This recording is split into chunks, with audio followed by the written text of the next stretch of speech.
কেন জানি না আজকাল হারিয়ে ফেলার ভয় আর কাজ করে না। কারণ কখনো কখনো মনে হয় সত্যিই কি হারানোর মতো কিছু আছে? কিছুই তো আমার নয়, তবে কেন এত ভয় হারিয়ে ফেলার?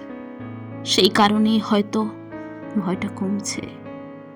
জীবনের বাস্তবতা আমাকে শেখাচ্ছে আপন শব্দটা শুধু শব্দ, বাস্তবে আপন হয় না হয়তো কেউই। হয়তো শরীর ভালোবাসে অনেকেই, তবে আত্মার খোঁজ কেউ রাখে না। সেটা জেনেও আমরা লোককে আপন বলে দাবি করি। সে অদ্ভুত, তাই না এই জীবনখানি? কত কঠিন হিসেব এই নিয়মের, তবু আমরা বাঁচি, তার নিয়মে চলি। আমরা